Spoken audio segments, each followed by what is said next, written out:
Sonko Hannibal Djim ak ñoom Bentaleb Sow et tant d'autres promo nañ leen si li nga xam nekk moo di ces nouvelles nominations alors tey lan lañ mën a jàpp tey si appel à candidature bi concrètement parce que boobu tey ñu ngi doon xaar am na ñenn ñoo xam ne sax ñi tooñ que ni ñi ngi rangé waa seen ay tiroir seen CV yi parce que au fur et à mesure ñu gis ni les hommes de Diomaye ak Ousmane Sonko ñoo ñëw souvent au devant de la scène est-ce que tamit des fois waruñu leen waruñu leen ko mën a nangul parce que gouverner da ngay jox ña la doy maanaam dénkaane ña la doy jëmbat fa nga wóorlu concrètement ñaaw.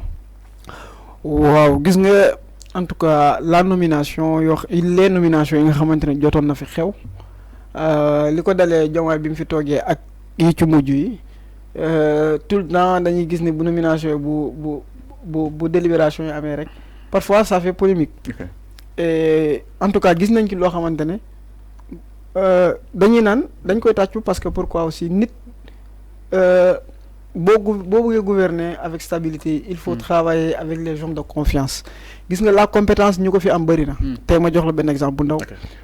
boo jëlee kii di nu mu tudd sax Ismaïla Madior Faye il est compétent am na xam-xam mais est-ce que le gouvernement dina juum ba nommer ko. Pourquoi?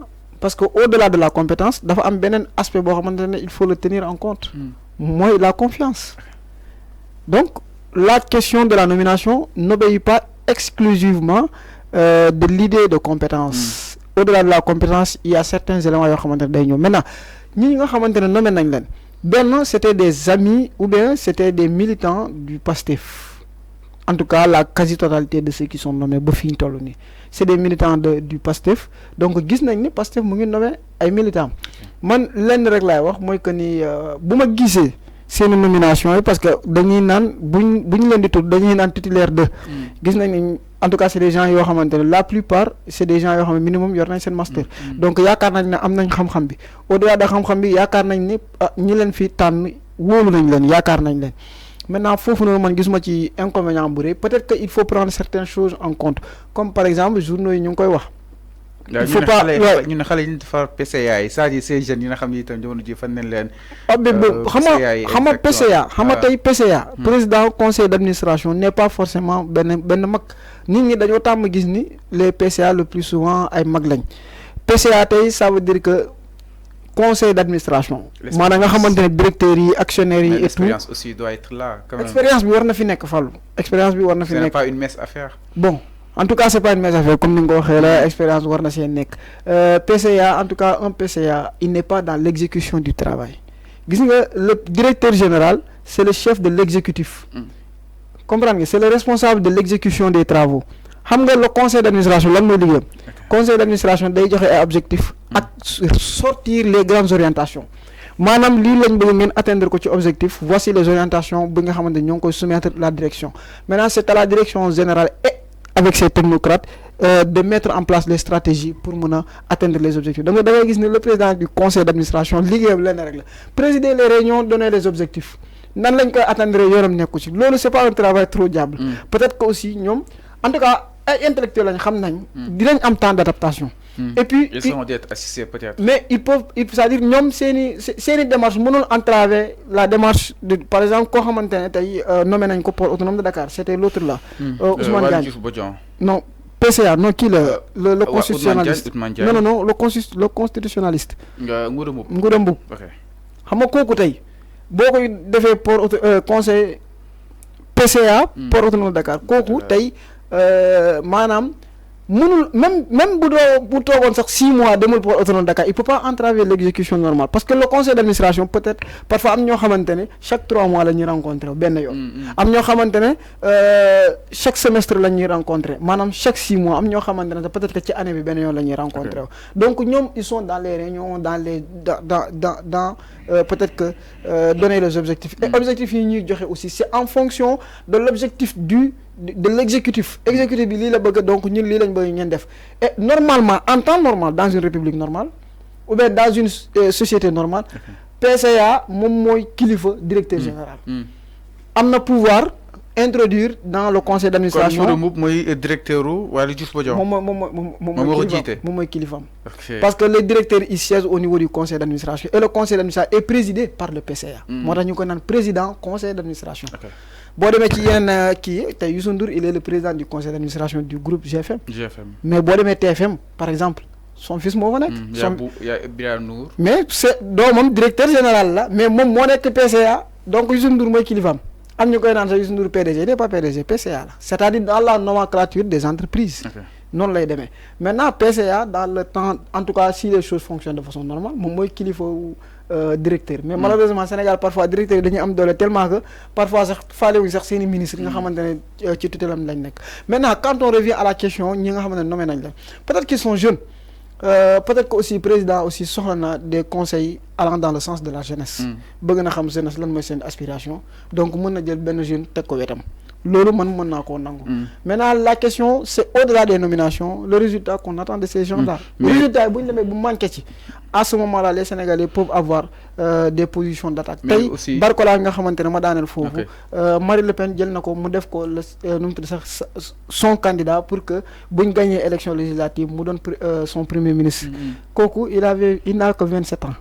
Donc c'est le Sénégalais qui a peur de responsabiliser la jeunesse. Mais man yaakaar naa ne jeunesse dañ koy responsabiliser.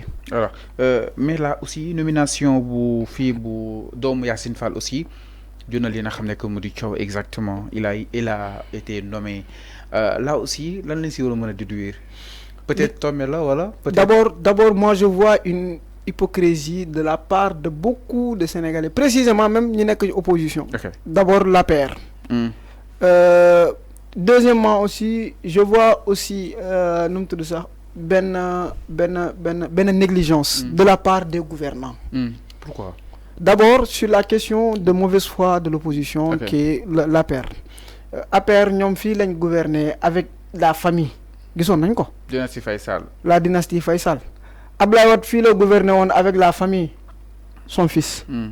Donc on a continué à voir pire avec Macky Sall et aujourd'hui on voit des proches parce que c'est pas le président en tant que tel ni le premier ministre en tant que tel mais des proches du collaborateurs du pouvoir des ministres tey ñi nommé seeni mbokk man mën naa ci gis ñaari mbir maa ngi si doon waxtaan ak benn xarit boo xamante ne moom il travaille au niveau des ministères il m'a dit que moom ñooñu niñ fu ñu leen nommé sax bokkuñu ci ministère wu maanaam tey boo jëlee par exemple le ministre des affaires étrangères doomam bu ñu nommé nekkul affaires étrangères mu ne ma ci beneen ministère la nekk ma ne ko même ça mais mun na jël ku téléphone woo beneen ministre parce que man bu ma ko defee des flagrants donc dama bëgg nga jëlal ma sama doom quoi qu'il en soit am na amul ñooñu noonu c'est déjà des militants du PASTEF yoo xamante ne yàgg nañoo xeex c'est des familles yoo xamante ne yàgg nañoo xeex ci biir PASTEF te boo jëlee la famille Jim ñoom Anibal Jim ñooñu famille lëmb ñoo soutenir projet Ousmane Sonko depuis dara du loon dara tey buñ nomee ci ñaari mbir da nga gis ni dégg la famille au cœur de la gestion mais moi je pense que pouvoir bi war na protéger wu le premier ministre doit se protéger parce que ñoom bu ñu defee seeni proposition du ñoom ñoo koy valider pour la plupart des cas. Les directeurs premier ministre moom mooy valider. donc da nga ko bañ a nommer. man yaakaar naa ne en tout cas pour faire taire certaines polémiques inutiles. même nit ki bu dee même bu dee am na compétence mais tamit da ngay protéger wu da ngay gëm rek jàllale. mais da ngay gëm jàll xamala la aussi il faut se protéger Fallou. parce que tey y a une opposition boo xam ne du la may dara tey boo sëqatee sax nga jël mouchoir fomp sa bakken ñeene ni mu sëqatee jaaduwul warul woon pour wax la ne rek il y a une opposition qui nous surveille de près donc opposition boobu noonu tey da ngay maanaam tu dois pas lui donner de la matière boo xamante ne dina ci mën a attaqué wu ma yaakaar ne tey en tout cas c'est des gens qui sont compétents yaa qu'à avoir leur spécialité mais ci même spécialité boobu nga xamante ne nommé lañ leen ci parce que elles sont compétents ou bien il est compétent ci même spécialité boobu y a des milliers de Sénégalais yoo xam ne ils savent le faire pour man en tout cas la famille mën nañ ko mêler dans la gestion parce que d'une part si nit ki am na compétence bi parce que aussi la gestion rime aussi au-delà de la compétence comme li ma wax fii la confiance. Ok, c'est clair. am ñoo xamante ne jëli nañ leen fi ñu nekkoon du wut ne mën nañ mais dañ leen cee wóolu wut mais aussi parfois il faut savoir mettre un peu à l'écart certaines choses par exemple koo xamante ne moom il est déjà ministre conseiller jël beau-frère am jël belle-fille am jël gendre am aussi dugal ko ci cabinet xam nga loolu aussi c'est des choses yoo xam ne man yaakaar naa ne en toute objectivité merci beaucoup mënoon na ñàkk quoi. jaajëfal nañ la bu baax a baax a baax a baax c'est un plaisir samedi prochain incha allah joxaat ko dig daje gars yi ñu daal di ñëwaat déggootuwaat li nga xam ne que moo di l'actualité phare de la semaine merci bàyyi nga daal tàggatoo. en tout cas ñu ngi sant yàlla. di wax ne rek kenn amul kattan kenn amul pexe lu mooy yàlla.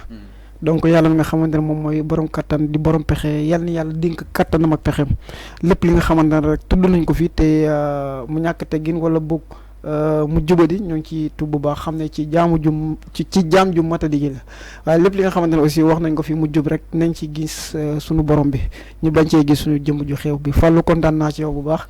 voilà le journaliste de tous les temps ñu ngi leen di bëggee bu baax a baax di nuyu kër gi di nuyu képp koo xamante ne yaa ngi fiy liggéey di nuyu. Régie bi en tout cas kontaan nañu bu baax. alors ñu la gën a kontaan merci beaucoup Modou Niang ñu koy jaajëfal bu baax a baax aussi à vous aussi mesdames messieurs voilà ça n'est tout votre émission Une Semaine au Sénégal merci beaucoup d'avoir suivi Xcom Nanette Lopez et tant d'autres merci d'avoir votre constance et votre fidélité. Nos programmes se poursuivent sur Sénégal5.com mais aussi n'oubliez pas d'abonner pour partager liker parvenez les lives ñi nga xam ni